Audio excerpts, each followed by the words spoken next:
Pocatello, let's talk about something. Welcomes James Myler. James Myler is Pocatello resident, long-time resident. We're going to get to know him. We're going to talk about the Pocatello Regional Transit. Pocatello, let's talk about something is a free speech show, and I just want to throw a shout out to all the Channel 12 employees. They're great, they're helpful, and really all the city of Pocatello employees are, man, they're great people, and we're lucky to have them. And so, Jim, what inspired you to talk about this topic? This topic has meant a lot to me since I have no longer been able to drive. And after living in larger cities like San Diego and Seattle, I saw how important the public transportation system is. And living here without a car is very difficult. And if it wasn't for the Pocatello Regional Transportation, I would not be able to get around this town. I would not be able to go to the mall. I would not be able to go to across town to any of the events in Old Town. I just would not be able to do anything. I would be stuck in my home and probably become very claustrophobic. So why can't you drive? What limits you from driving? You seem like you look like you have good eyes. You seem like you walked in here. It irritates the tendons and the arthritis in my hips, pushing on the pedal and the gas feed and stopping the car and all that. So it really does cause me a lot of pain. Even walking too far causes me quite a bit of pain. Luckily, I was able to get a ride from a friend from my house to here. It's always good to have good friends, that's for sure. Definitely. So, and Jim, I just asked you that question not to really pry too much, but to let the viewing audience understand that you have health issues that keep you from Correct. driving. And I think I have friends, I go to a riding group at the senior center, and I know several of those ladies get rides from the Pocatello Regional Transit to the riding group. And I watch how the drivers interact with those older ladies, and they're the most, oh gosh, they are so polite and respectful to those ladies. I just, their parents would be proud of who those people are, and I think it's great to see. The drivers for the Pocatello Regional Transit are fantastic. They treat everyone with respect. When I go grocery shopping at the first of the month, they help me bring my groceries to my front door. If I needed to, they would help me bring them into my house. Really? Yes. Do you ask for that help, or? They offer. They just offer it? Mm-hmm. Yep. And they often help me get it from the shopping cart into the bus. So how much does it cost for them to take you grocery shopping?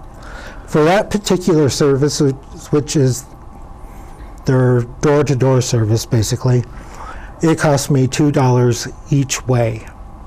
Now, do you get a special deal because of your health issues, or is that the same for everybody? Or that's basically the same for everybody. If somebody was on a special needs program, somebody who is like spinal bifida, where they just can't hardly move but smile and nod and things like that, they can get help from the government for just that purpose.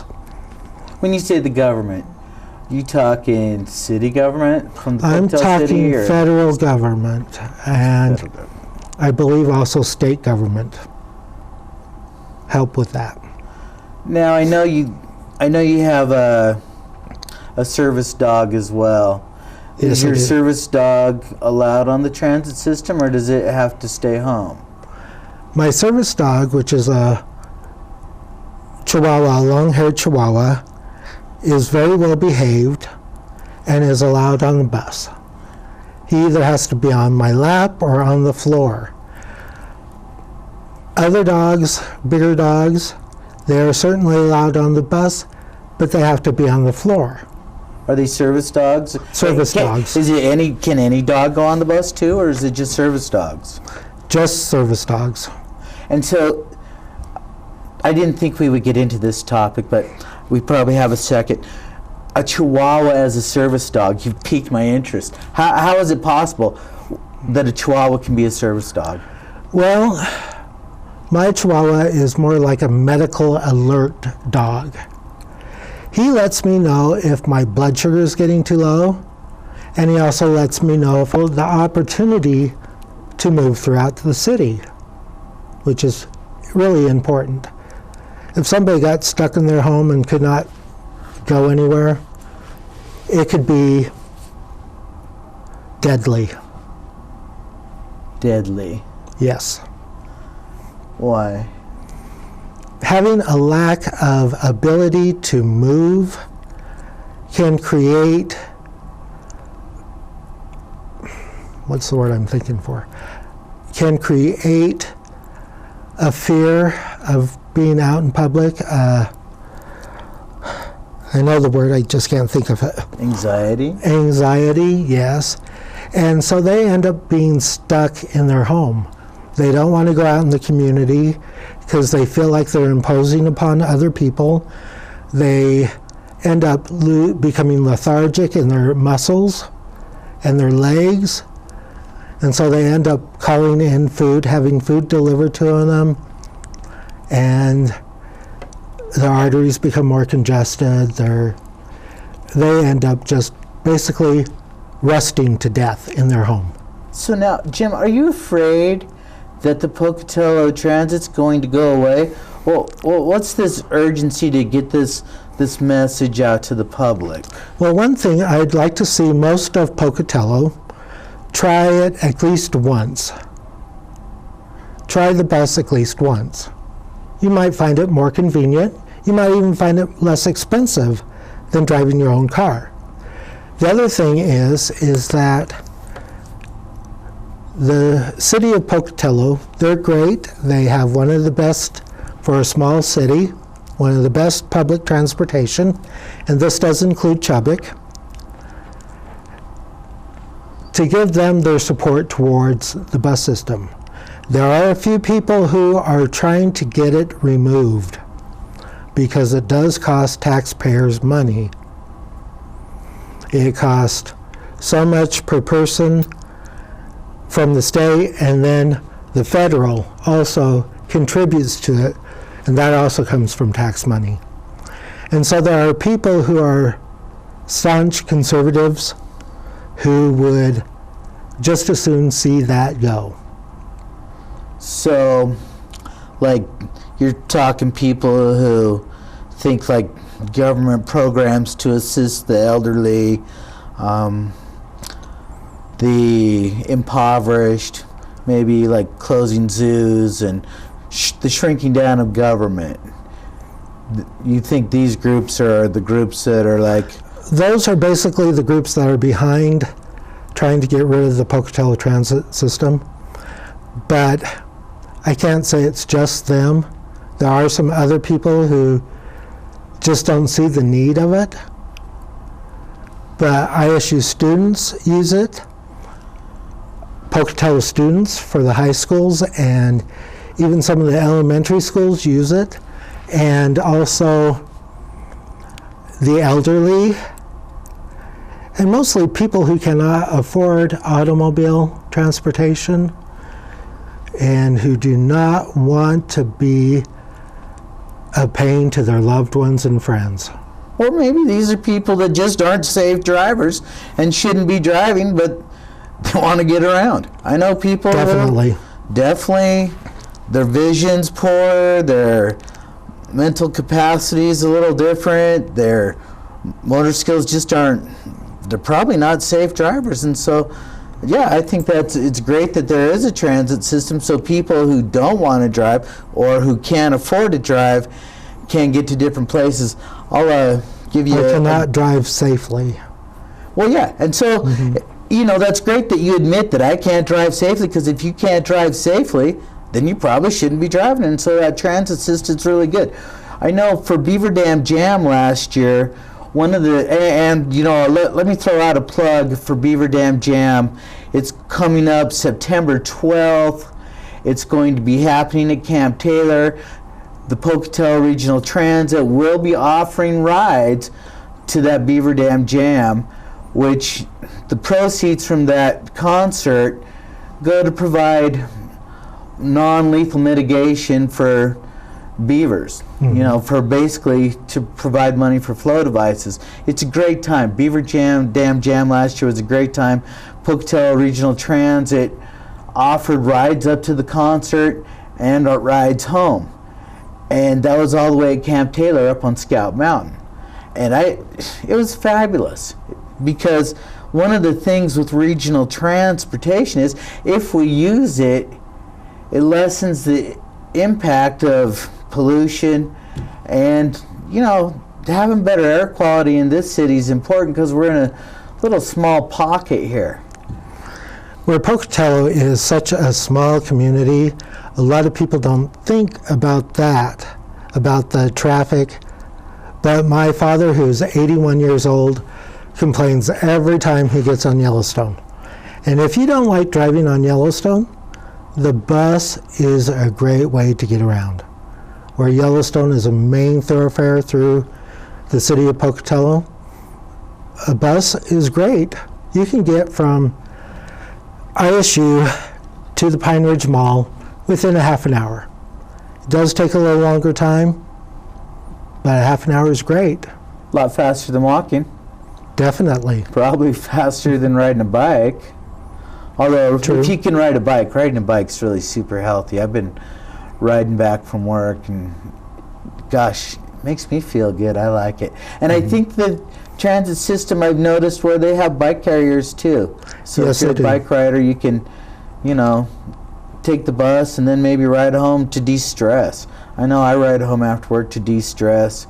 It's cheaper than other alternatives to relieve stress that are out there, I guess.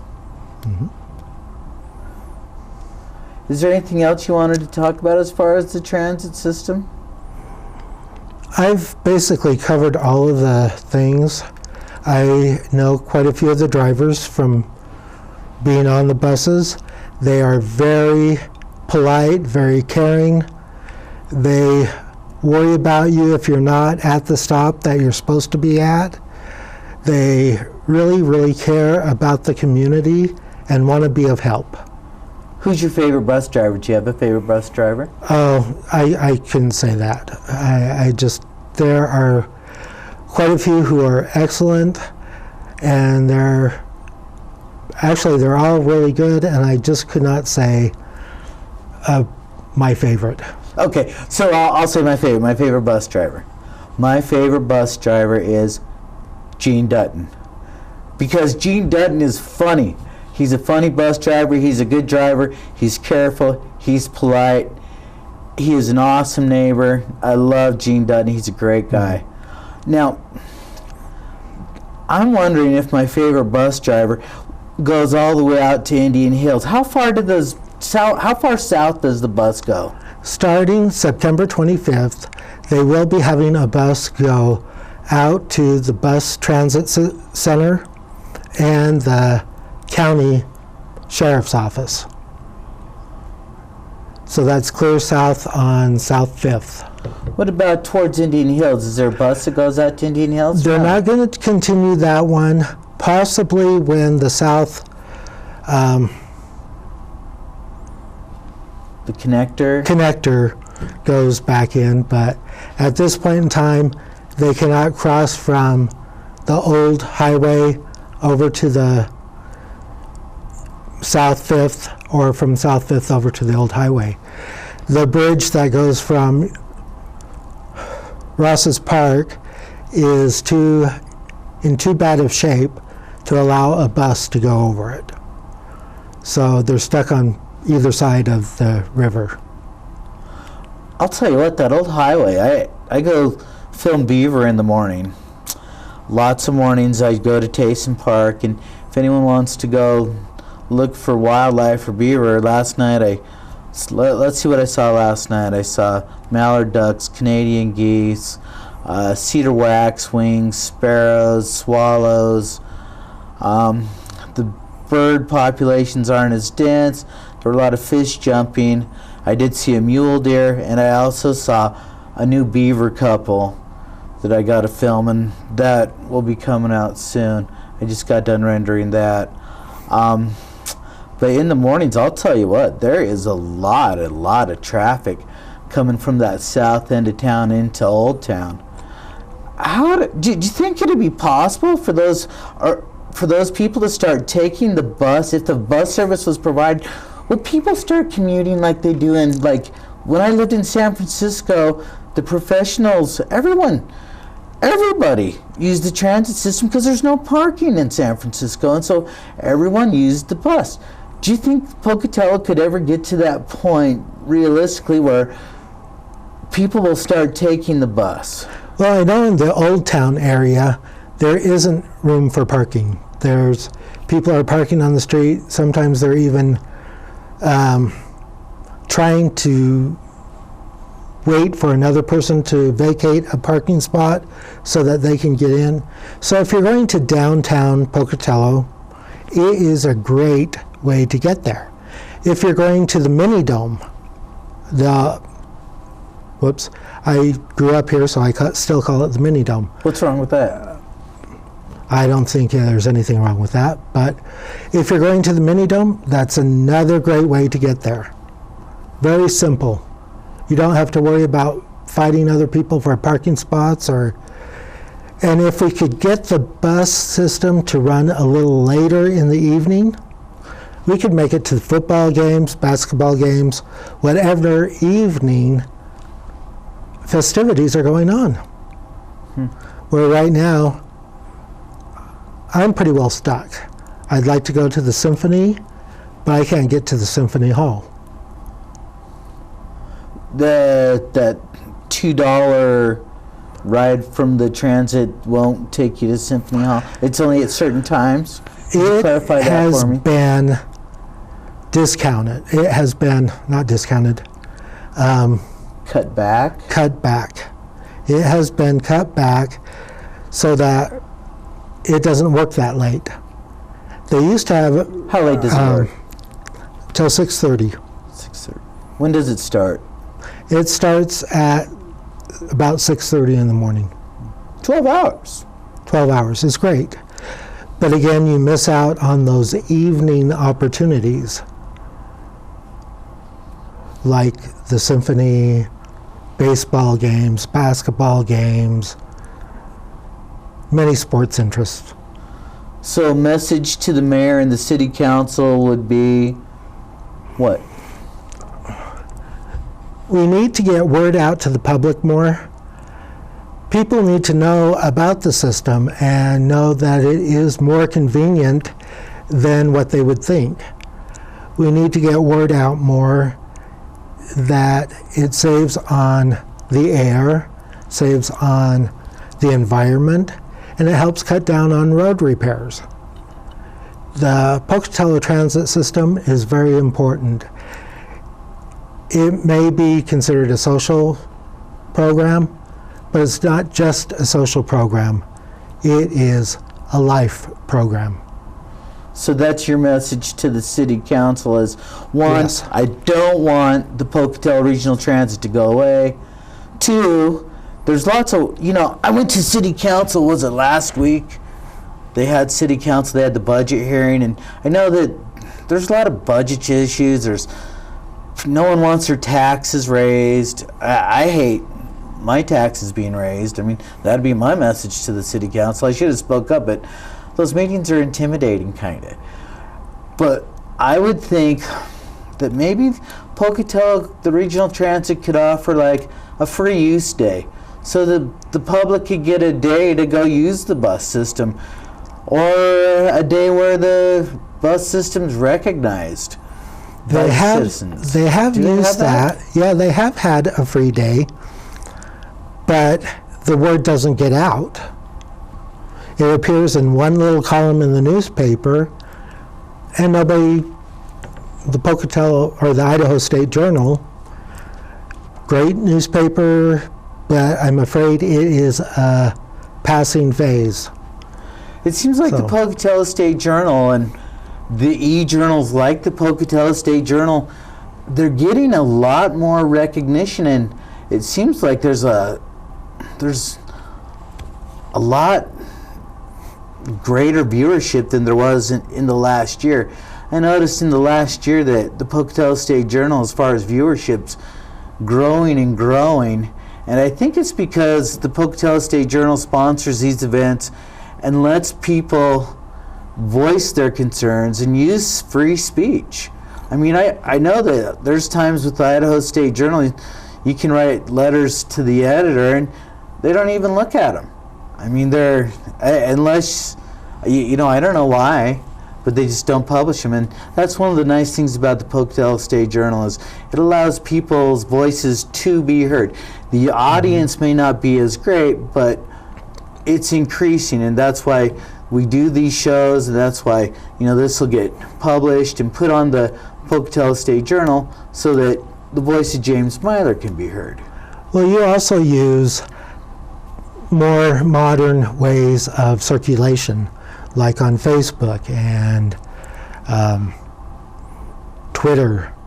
I know people can follow you on those things and read some of the different articles and view some of the videos that you put out, which is where I found out about the Pocatello State Journal, and I have found it very informative.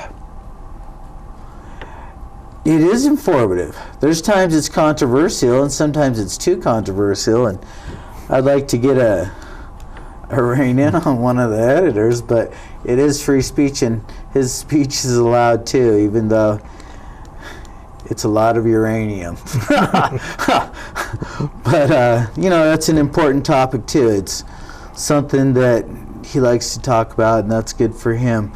But I'm glad that you had some time to talk about what's important to you, and that transit system is important. It's part of if you're going to be a metropolitan city, and I think that's what Pocatello is striving to be, is a metropolitan city that's a friendly city, that's a city that is friendly towards its citizens. I know that the police officers in general are really respectful and polite, and it's a place that everyone's trying to make better. And Jim, I think it's really good that you're showing up and being brave, because being on television, it's hard. It's hard for all of us to come out and show your face and let your voice be heard and let people know what's important. And I think it is super important to have a transit system.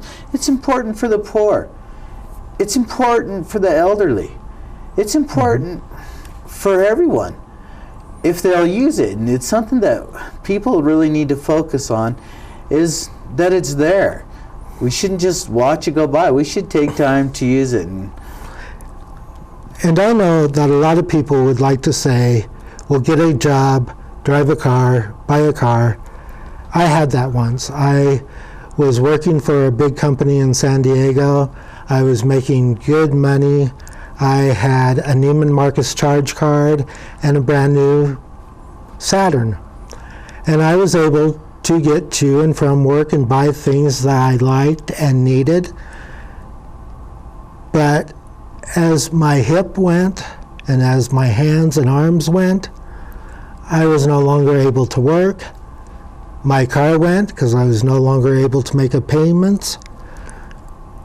And now I'm living on less than $1,000 a month. And it's really hard to make ends meet on that. Well, and Jim, I don't think you're the only person who's in that boat. No. And so I'm glad you spoke up for those people. And there's a lot of people who, need that Pocatello Regional Transit to keep going, and let's keep it going.